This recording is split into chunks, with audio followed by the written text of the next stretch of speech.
Radio V. Radio in TV. Radio in TV.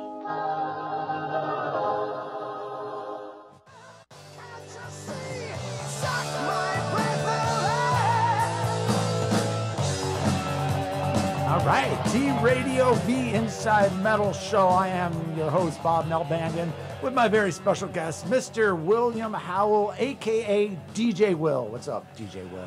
What's up, Bob? That DJ Will kind of stuck because didn't really have time to get real fancy with a really fancy DJ name because it is my name, so DJ Will it is for now. For those of you that know me as William, it's William, or either or, so. It's more original than, say, DJ Bob, so at least Will, you know. Or you'd be DJ Bob's Big Boy or something like that, Hey, I don't know. there you go. That might work. If they work on the wheels of steel in between the burgers and fries in Burbank, California. So who was that track by? You knew Tank on 78 speed, since we're not going to run the Betty's Garage contest. Oh. The opening track.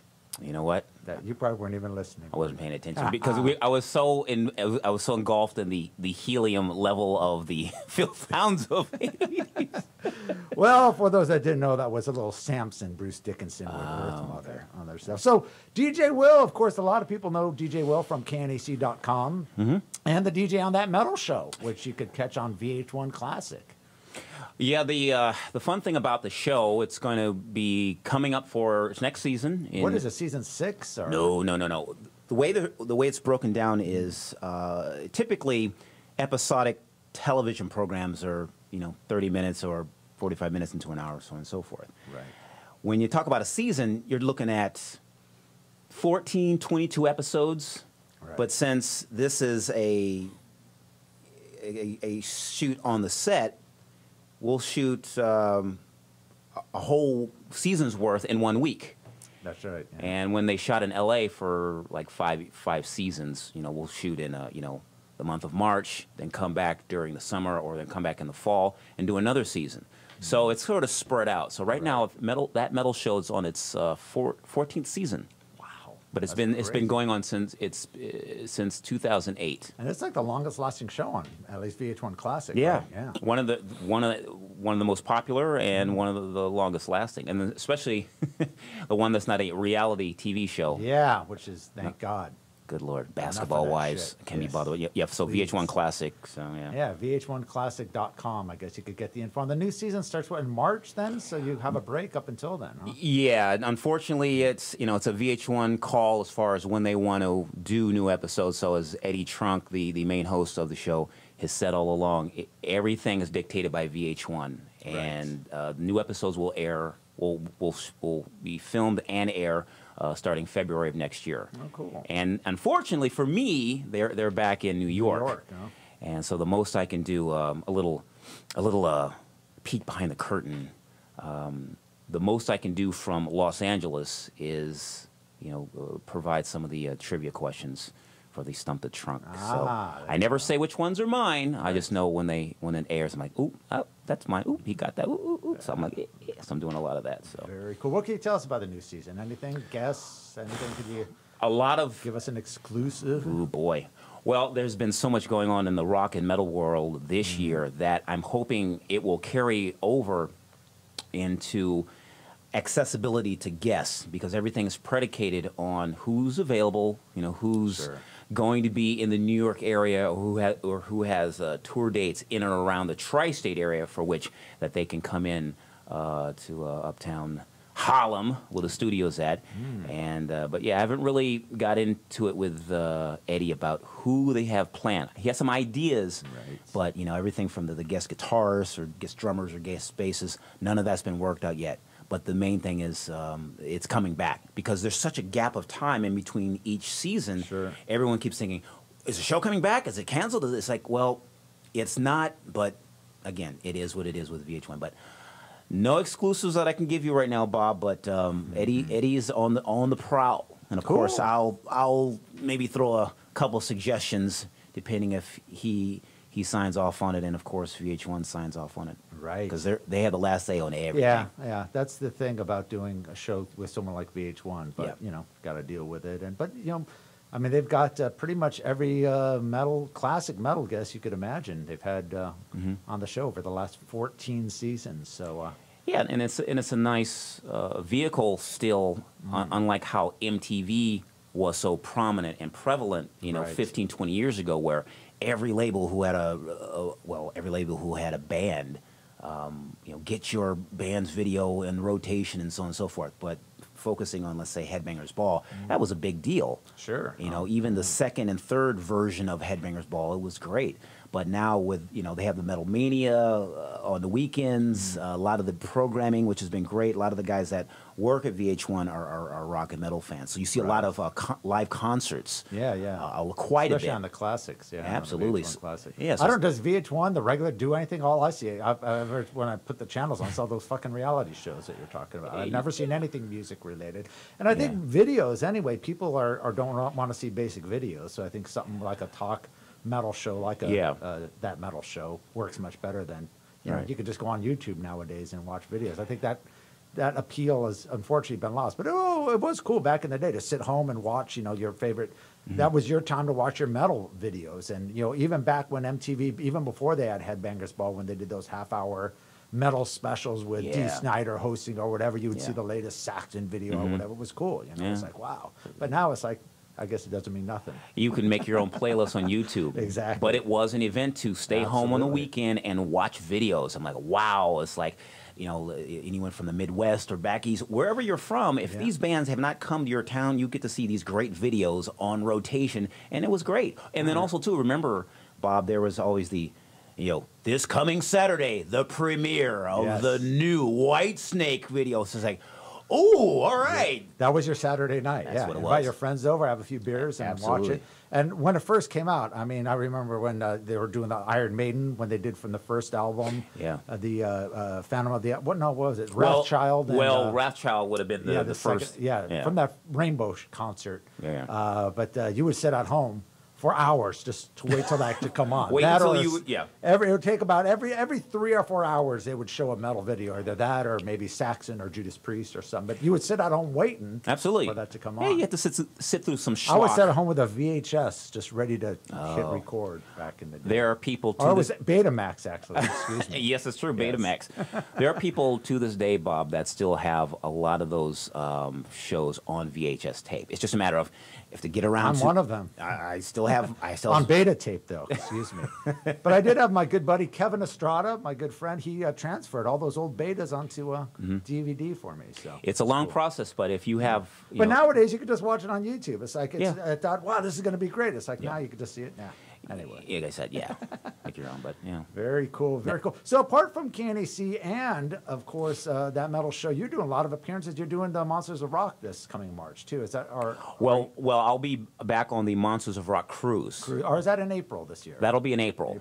It was actually my first time on the cruise was this last April this year. So so that appearance will be coming up in about 5 months, and obviously I'm on your show here on TradioV. So this is nice here in the City of Angels, the City of Wet Angels today. Yes. And I don't know why I've got a billboard of Colorado behind me, but Conoco, I don't know, is that like the Colorado Texaco or something like that? Because Conoco was never in California, best to my knowledge, and obviously that whole double street would be like an old version of Santa Monica Boulevard, but 1950s? No, it's like 70s. It looks like. Yeah.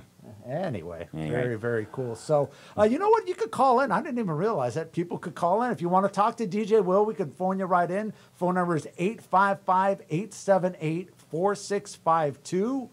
And we also got a Skype, just TradioVLA. If you're on Skype, you can call in through Skype. And what else do we got? Yeah, don't forget Twitter at TradioV. Oh, there you go. And the Instagram, #TradioV. #TradioVLA. So you can read better than me. My eyesight's not quite as good there. Well, my eyesight was definitely given a vote of approval because I actually went and got my driver's license renewal today, and I was wondering about just getting up there in age, because when I said your license has been renewed the last 2 times in the mail, you must come in to get it renewed. I'm like, oh, I'm dreading this. But make an appointment, which. For any of you that deal with the DMV, any of you that drive cars, make an appointment. Don't just show up, because you'll be like the other suckers that were in like 40 people deep in the rain where I went here in Southern California, but you make an appointment, you get in and out in less than 10 minutes like I did. So once I did that eye test, I'm like, oh, no bifocals, no glaucoma. There you go. Tips from DJ Will. If you're out there driving around, got a DMV appointment, there you go. We're going to take a little break here, and we're going to come back with some more DJ Will. We're going to talk about old school metal and, of course, his appearance on the upcoming thrash metal, Rise of LA Thrash Metal, Inside Metal. Coming back at you.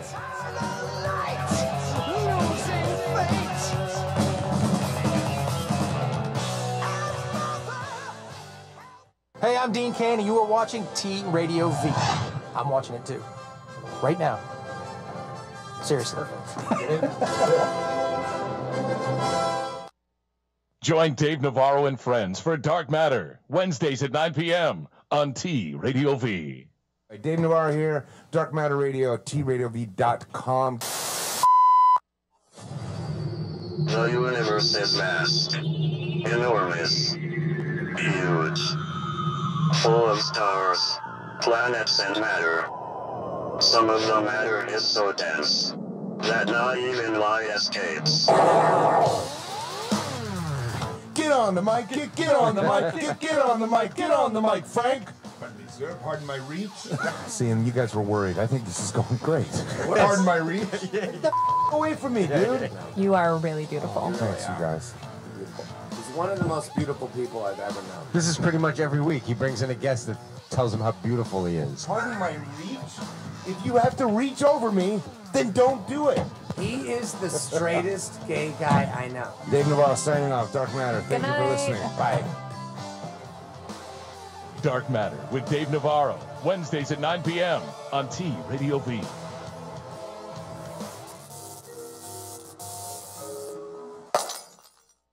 Drums. Do you like drums? Drummers. Tell him about the show. Come on. Well, we like interviewing only the best drummers in the world on Drum Smack TV. Isn't that best.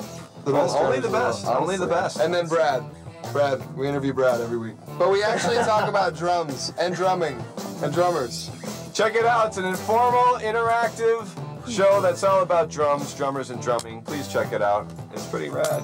Smacking. Good one. Smacking. That's the drums. That's the smack. Smack. Are we all smacking? Smack. Only on TradioV. Drum Smack TV. Watch it. It's funny and good and all that stuff. And smack. And Brad will be there too. That's right.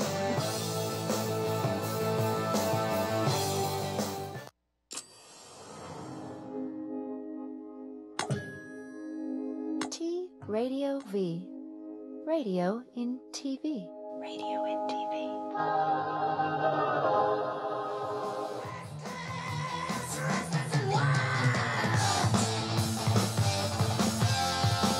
Radio V Inside Metal. Whoa, there go my headphones. Inside Metal show with my buddy DJ Will. And I don't have to even ask who that is.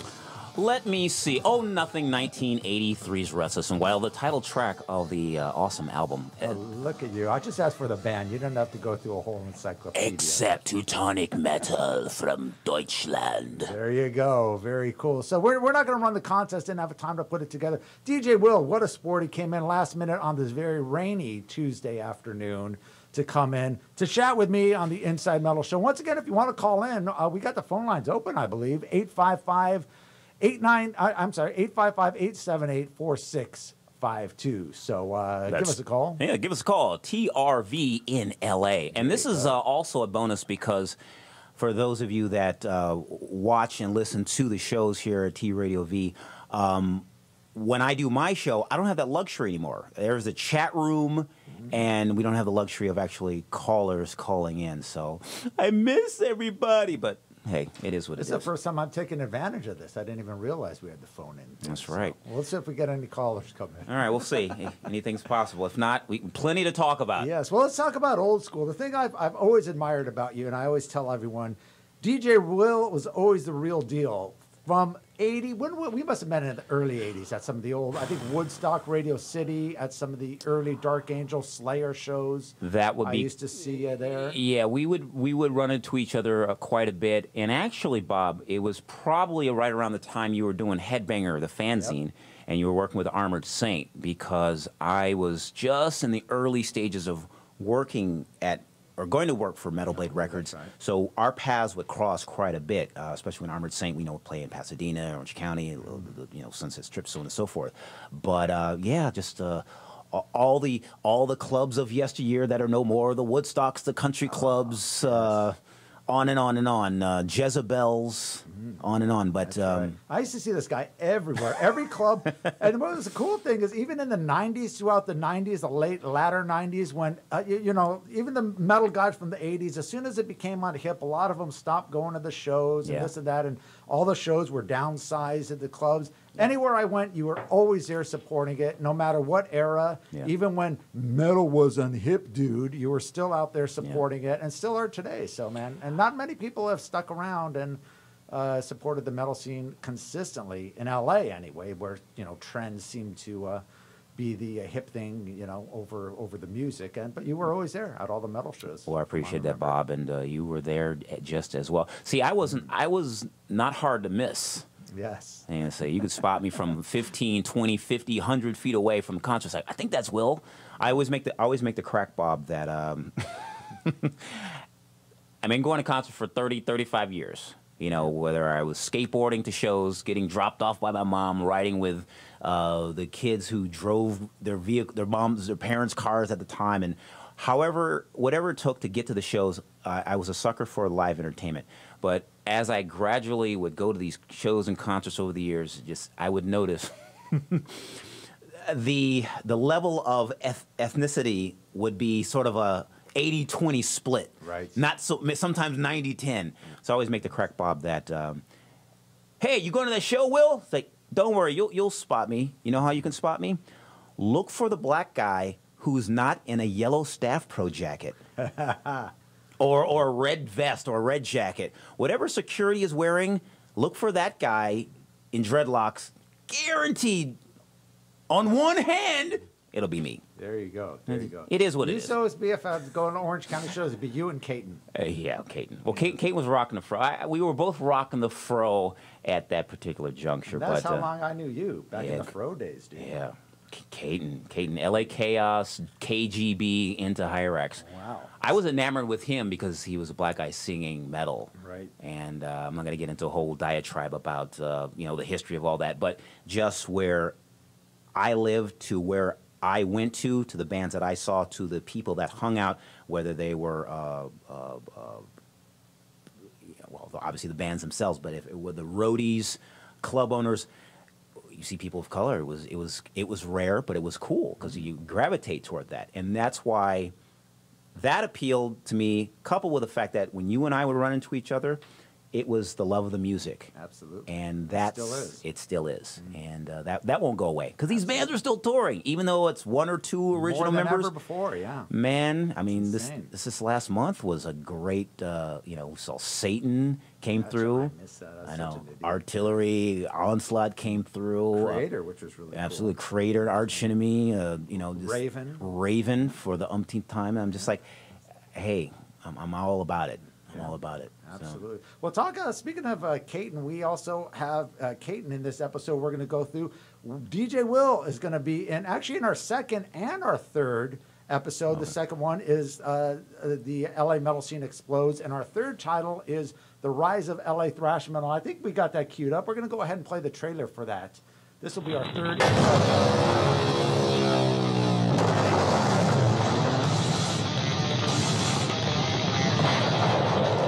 Scene beyond Slayer, Metallica, and Dark Angel. That is so thrash. That is so over the top. The most extreme music I'd ever heard. We were all hanging out together. We were all united around the belief in this music, and it brought us together.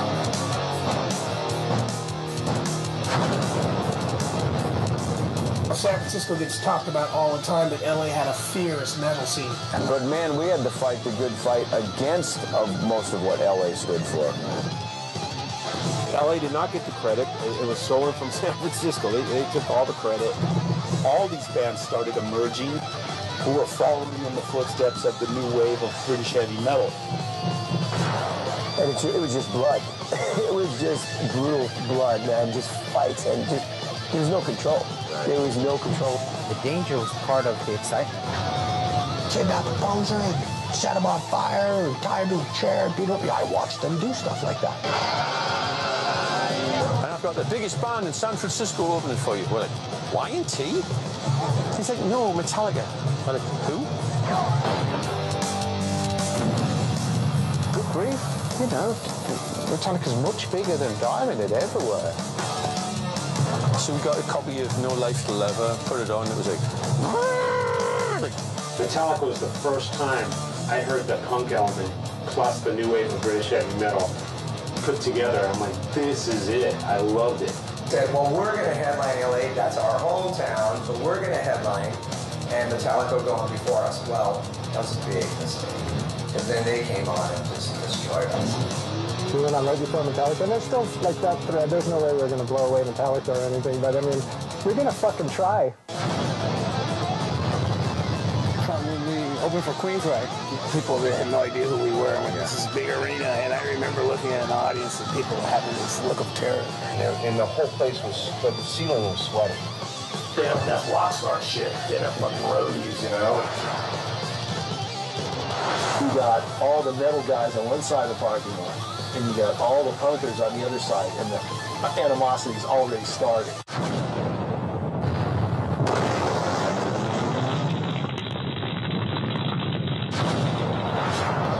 There you go.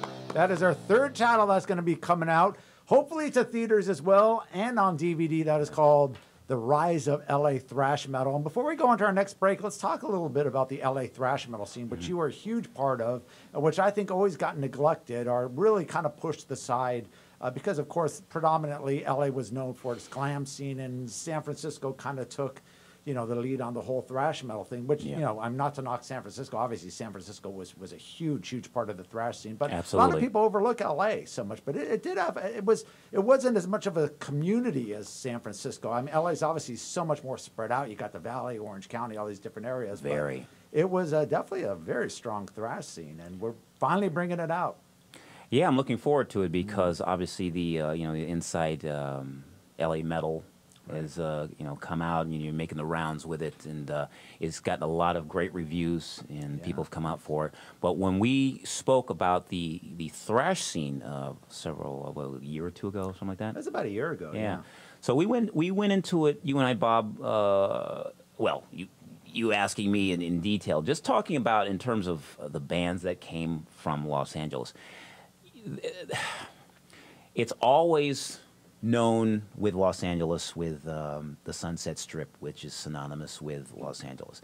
Everyone can still call bands like Slayer, Metallica, as far as the first go-to bands that come to mind. Sure. But let's not forget Dark Angel, and then later on Holy Terror and Agent Steel and Hyrax, on and on and on. Yeah. These are bands. These weren't pretty boy bands.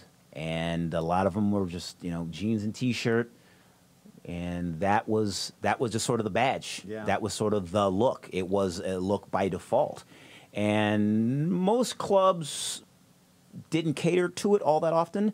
So you had a lot of shows in Orange County, a smattering in the Valley. Of course, I had mentioned the Country Club earlier about one of those mini clubs that are Fender's Ballroom. Fender's Ballroom was legendary. Down in Long Beach, California, and even the Olympic Auditorium, which a little bit later became a big after the whole punk thing. The thrash bands were coming through, and there's a lot of crossover there. Yeah. With bands like DRI and Anthrax and Suicidal and bands like that. Yeah. But we got, but what you say is so true, because Hollywood, everyone thinks Hollywood, and the Hollywood scene was so glam, and a lot of the bands had, especially in the early part of thrash, before, the Fenders and all that, bands that they would play the Woodstock, Radio City. When they went into Hollywood, they had to compete with, the more glam era bands that were part of the Hollywood scene, and that's what everyone knows about. But yeah, I mean, L.A., Concert Factory, Woodstock, Radio City, the Valley, all these clubs, there were some great thrash shows out there, and a lot of those bands had to be on the same bills. Yeah, so often it wouldn't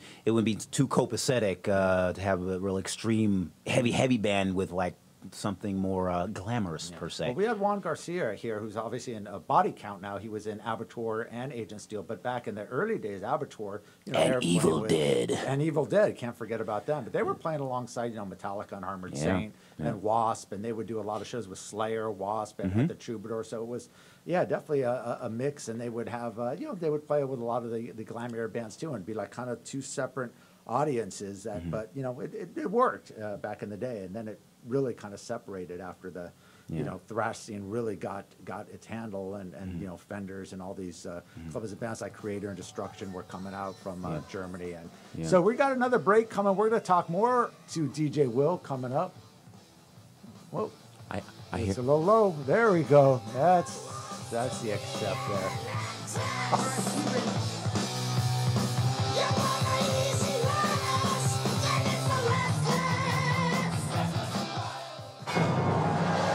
Hi, I'm Sheriff John Bonnell. You're watching T-Radio.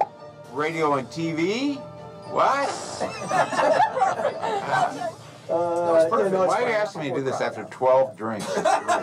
Hello, I am food and travel guru Mark DiCarlo. And I'm Yenny Alvarez, a traveling diva. And we're doing a new show right here on TradioV called A Fork on the Road. I've been to over 500 cities in America and elsewhere, and I know where to stay, what to eat, and what to do for fun when you're there, and so does she, because she's the traveling diva. Yeah, traveling diva, not traveling hobo. Right. What's the first thing people ask you every time you come back from a trip? Food. What'd you eat? What'd you eat? Was it good? Was it bad? Where'd you stay? How much did you spend? We have all the answers because we know people everywhere. Every week we'll be interviewing a different chef, a different celebrity, a different musician, people that travel for a living and who know all the back roads. Authentic travel, authentic food, great places to go. Festivals. I love festivals. We love festivals. So every Tuesday at 4. And we're going to be bringing it all to you each week, like she said, Tuesdays at 4. So for food, fun, and travel, you come right back here to us. Mark DiCarlo. And I'm Yenny Alvarez. And we'll see you on A Fork on the Road. All right, I'm Louis Lombardi. And I'm James Gutierrez. Bringing you Celebrity Bookie every Thursday starting September 4th at 11 a.m. Pacific Time. Every NFL game picked by this man right here. Yep, gonna make you rich. And fantasy stuff by me. Fantasy stuff by him. Fantasy football stuff. On where? On TradioV. I think that's TV radio. No, it's T-Radio V. T-Radio-V on radio .com. and TV. TradioV.com, I think, is what they want. Tune in. Radio and TV on the internet. Concept. It's the bit. What it do is your man Money B from Digital Underground asking everybody to check out the Going Way Back show, your home for classic hip-hop, raw and uncut. Join me. And me, DJ Always. As well as Ty Teasy bringing you the old school new news. Every Tuesday, 7 p.m. Pacific Standard Time, right here. On T-Radio-V. That's right. Radio in TV.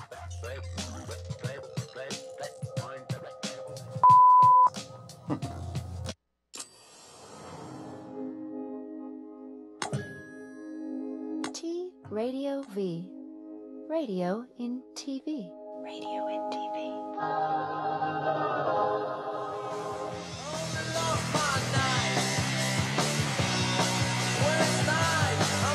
Right, Inside Metal Show on TradioV with my guest DJ Will. Oh yeah! From That Metal Show and CanAC.com. All right, who was that band? Since we're not running the contest.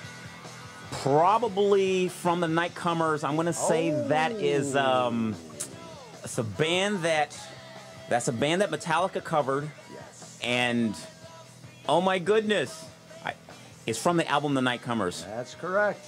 Oh, not Blitzkrieg. Small Hours.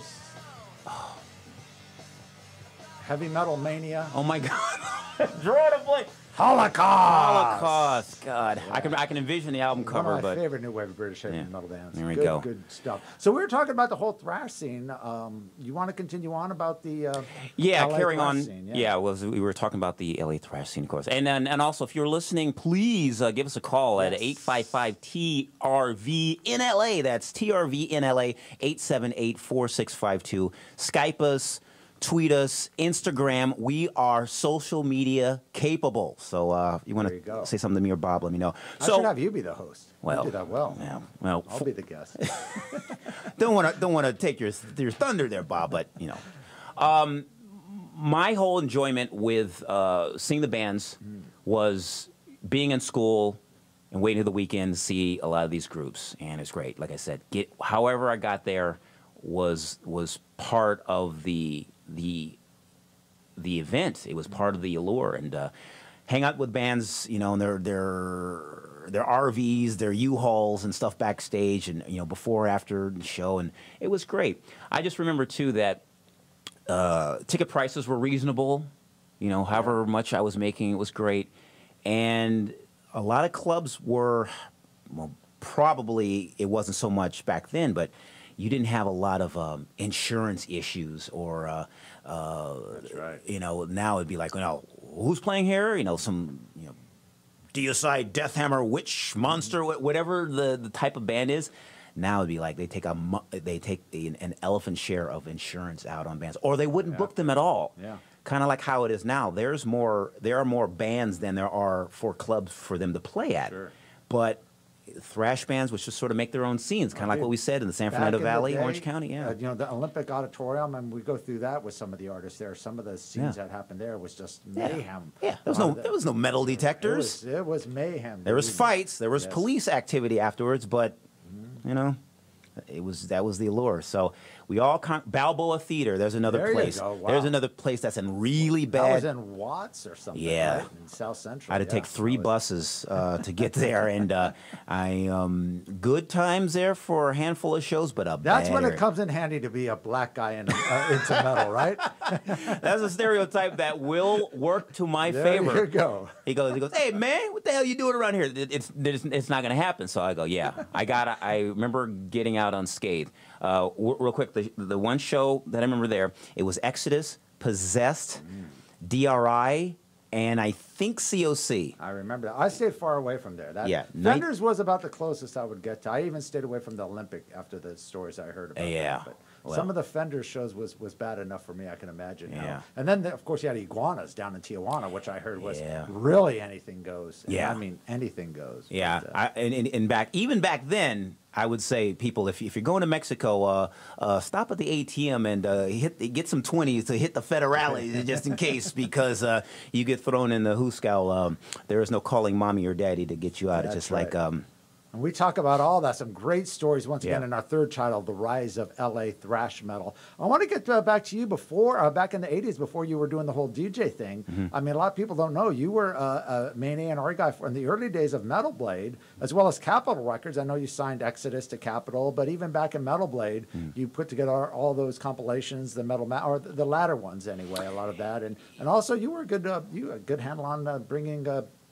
Goo Goo Dolls to Metal Blade. Yeah, which that band is a complete 180 of what anything was on Metal Blade Records at the time, and Metal Blade and Death Records, which people tend to forget that was sort of the punk subsidiary, kind of like how Combat had Combat Core on the East Coast. Was it punk and death metal kind of? Kind of, yeah, because on that label, you had the Mentors, Beyond Possession, Corrosion Conformity, DRI, Cryptic Slaughter. Cryptic Slaughter, who we interview. Scott Peterson's in the movie, yeah. Yeah.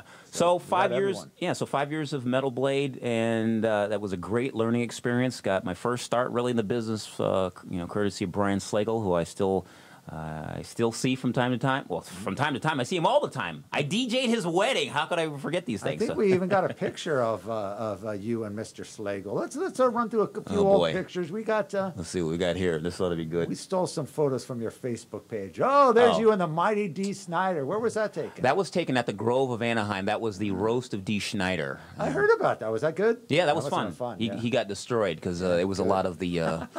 There we go. There's Mr. Slagle and the King Diamond. That picture was taken right before King got on a plane back to Dallas, Texas. So that was at That Metal Show season 6 or 7, maybe 7 or 8. It's a bit of a blur at Sony Studios. I remember that. He was on That Metal Show. Yeah. Yeah. King was at Sony Studios. Yeah. Very cool. Good times.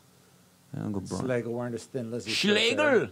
There we go. Doug Goodman's 50th party. Oh, my which goodness. For some reason I missed, but that is old school. Do KJ Doughton and Brian Liu and Joey Vera giving the horns there. That is me behind Doug in the background. And Brian Liu, a.k.a. Umlaut, who did his fanzine up in the Bay Area. That is my original. That's right. It's my original Kill 'Em All shirt, which barely fits me. Doug's 50th anniversary party. Doug was Slayer's first tour manager.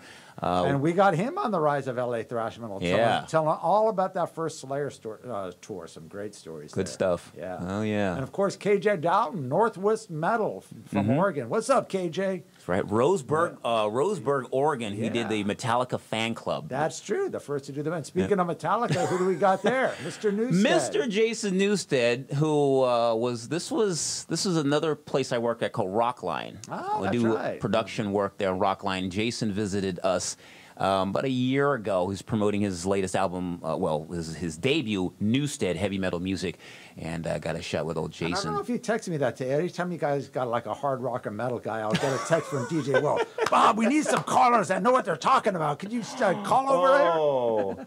Real quick insight with that, with Rockline, I have to scramble sometimes to get callers because when the phones wouldn't light up, like we would love for them right now to be on TradioV, but for Rockline, if we're half hour into the show and there's no calls, I'm texting people left and right. Just call. I'll give you what to say because we need people to call in. So it is what it is. Speaking of Monsters of Rock, yes, there you are. Look at that, and the open seas in the background. That goes to the Caribbean. Is that it's a closed loop course. The parts out of Miami goes to the Bahamas. It goes to the Bahamas and back, and that was great. That was on the back of the ship. That was my little setup there with the Indian Ocean, the Atlantic Ocean, in back of me, and that was a blast. Nice. And we'll talk a little bit about that coming up. And there's my man Ricky Warwick. Ricky Warwick, Black Star Writers, working on their follow-up album, and it was good to talk to Ricky because I was a big fan of the Almighty. Oh, great band. Great Very rock underrated band. here in the Very States. much so. Yeah. They put out several records and big in England. I actually saw Yeah. him in London, and fuck, what a great show. Big. I mean, must have been like 4,000 people there. Town and Country. I think they played in 1990. Yeah. But yeah, here never really got the respect. But there's a jacket I remember. The man. With Tony Iommi. This was a shot. This was taken in Phoenix, Arizona, at one of the venues there. This was the Heaven and Hell tour. So this would have been 2007, 2008. The band Heaven and Hell. Yes. Yeah. He's a guy I still would get, totally nervous around it. He's one of those guys. Yeah. I remember first time I met Tony Iommi in person. We were this was back in the old Red Moon at Terracuda. And we had interest from Jet Records. And I was like 18 at the time. I was a kid. And we had this meeting at Jet, an A&R guy there. And we go there. And Dave, the drummer's like, oh, my God, look at this. Tony Iommi there. And it was like 90 degrees out, summertime, and he's got the leather jacket. And this was just right after the Born Again, so it was going into the Glenn Hughes era. Yeah. And he had the shades, and it just this was presence. It was like and I just stood, the man in black for the metal decade. Yeah. And I just froze. I'm like, oh my God, that's my hero, Tony Iommi. And here we are in this business meeting. The A&R guys, I'm like, fuck this, man. That's fucking Tony Iommi, man. Look at that shit. That's cool. Yeah, that's awesome. So, and he's a lefty, so I like that. Yeah, there you go. Yes, absolutely. Yeah. So I guess we got another break coming up. We're going to do our final segment coming up with DJ Will on the Inside Metal show on TradioV. TradioV.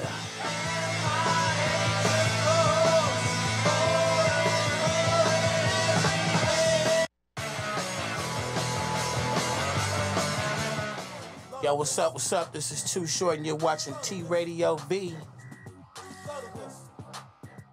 I'm Zoe Williams. And I'm Dr. Mark Goulston. I'm Jeff Brown. And we make up the Zoe What Morning Show. You can find us here on TradioV.com every Monday at 11 a.m. Pacific Standard Time. I make you think.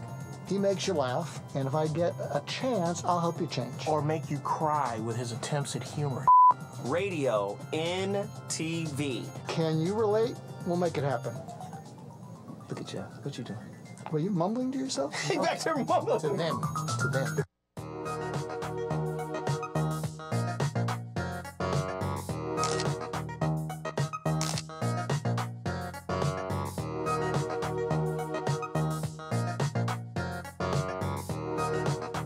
Excellent. Party time.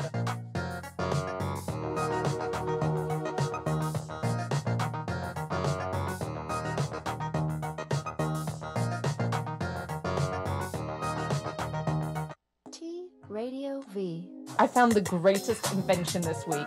It's a bed that's made for cuddling. It's called the Cuddle Mattress. And look, you can slot your elbow in. Oh my! And what about the remote? That's my biggest concern. Yeah. Oh yeah, you would seriously. I already lose my remote, and I have a normal bed, and it gets like caught in my blanket. Yeah. You shag in one, and then when you get it all like wet and messy, you sleep in the other. And that's kind of what you need in life. You need like a bed to shag in and a bed to sleep in. It's the Suicide Girls, Thursday, 6 p.m. on TradioV. What's up, everybody? It's your boy Edie Don from The Real Talk Show. I want y'all to check me out every Tuesday at 6 p.m. Real life, real music, real sex, real everything. It's a real world. Check us out every Tuesday, The Real Talk Show, right here on TradioV, radio and TV.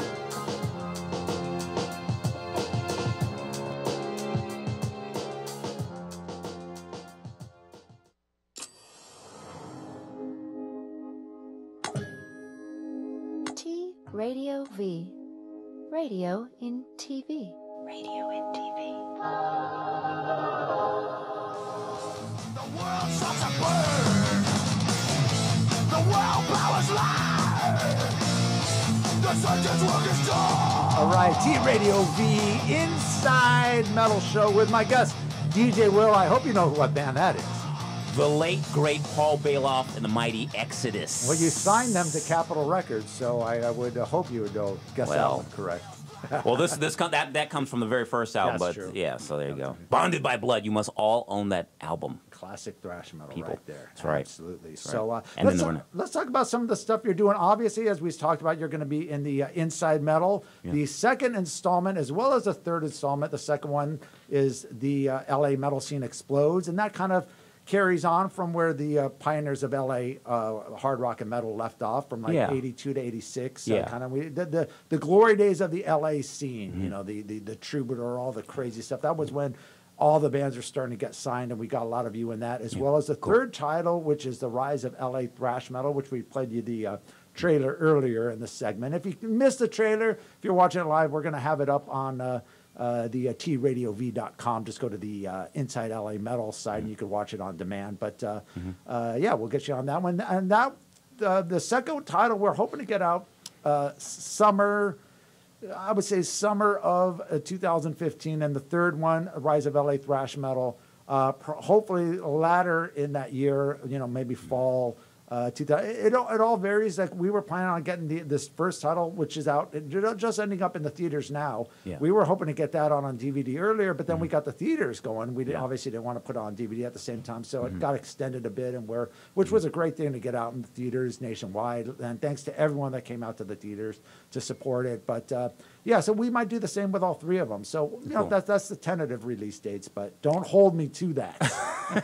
You already have your hands full with a lot of editing and whatnot Dude, involved. it's a so nightmare. I love it, but it is. This second one's going to be even more so because out of all the interviews we did, and we made it a 3-hour movie for those that on the DVD, the two parts comes out to about 90 minutes each, or about 80 minutes each, I should say. But the second installment's going to have probably twice as many interviews, so it's going to be a lot of footage to go through, which we're doing now. So, and if you break that up, I would say. There's a football player named Terrell Owens. He had a slogan, you know, it's like before you go to the games, like he'd say, "Get your popcorn ready." In this case, I would say, "People, get your seat cushion ready," because if you're watching this in the theaters, it's going to be like it's one of those Lord of the Rings, trilogy. So break it up, man.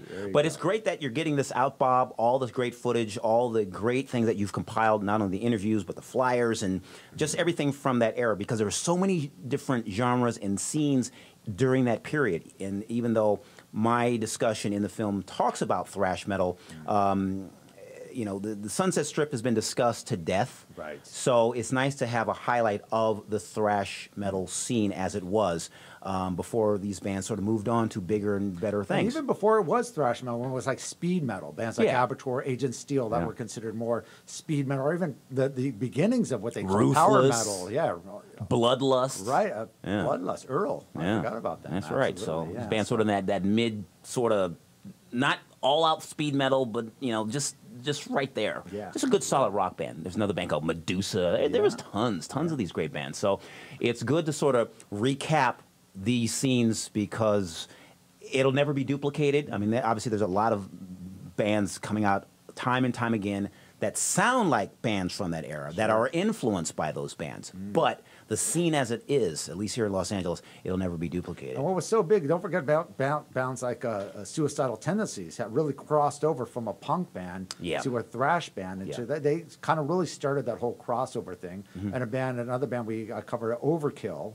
And a band that we covered in the first episode that not many people, not the first episode, the first title, I should say, The Pioneers, which is also covered a little bit in the thrash, is the band The Weasels, who were, I remember, were like the first punk metal band. And they would play with the Van Halens back in the late 70s, and they were kind of the first LA punk metal band before Suicidal or any of the others. So we kind of go from the beginnings all the way up and talk about how, the punk influence and also obviously the new wave of British heavy metal influence, and a lot of talk about Metallica because they were an LA band. They are officially an LA band. They formed and did, about a whole year's worth of shows in the LA scene before moving to San Francisco. So we get into all that era. And of course, Megadeth, Slayer, and even we talked to Frank Bello from Anthrax, who, Anthrax did a lot of the early shows in LA, that notorious show at the Olympic Auditorium that we talked about. Yeah, that big riot, fisticuffs where the punks, the skins, and the long-hairs threw down. And just for a reminder, almost said our tag here. When Bob said Overkill, it's the L.A. Overkill. Yes, just so you know that there was a band called Overkill in Los Angeles. Only someone old school like DJ Will could correct me on that. But before we get too much into the movie, before we run out of time, let's talk a little bit more, touch up on the stuff you got going on, because you got a lot of stuff going on. Yeah, I try to stay busy. I'm an independent contractor. I mean, obviously, KNAC.com. It's started off at 105.5. Been doing that for 14 years in the .com era.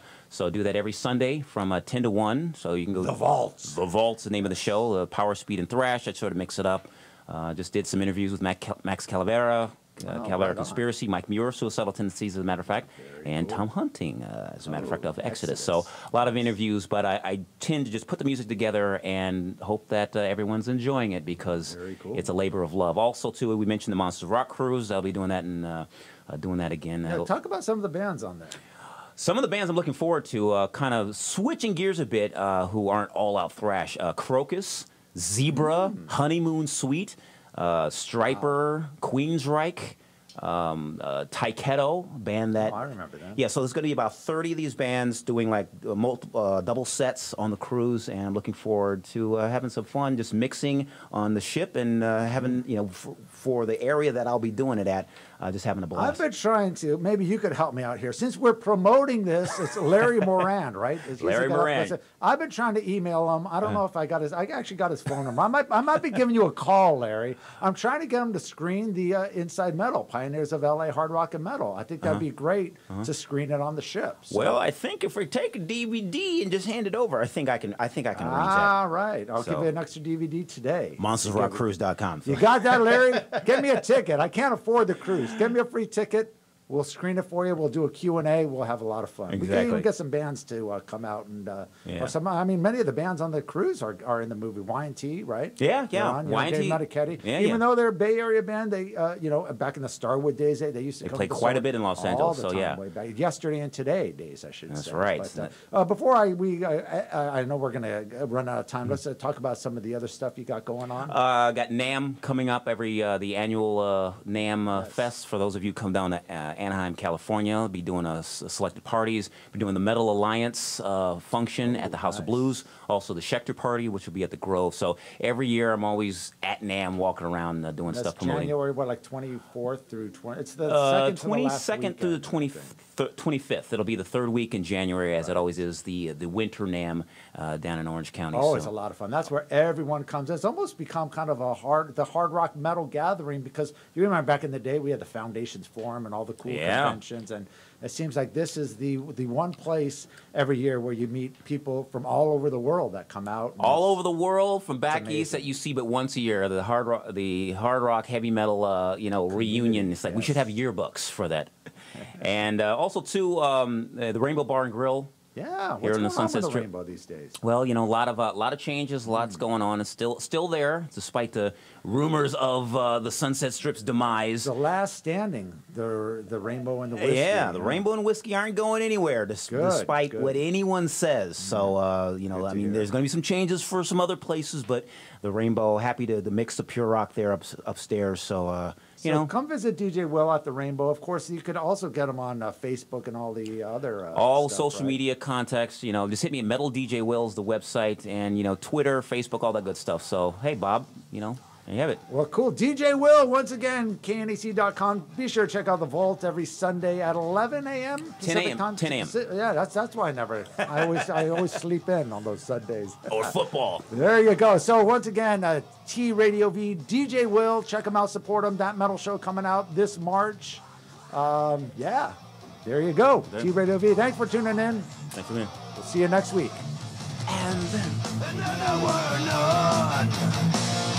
The world's such a bird. The world powers life. You are watching TradioV, Radio and TV.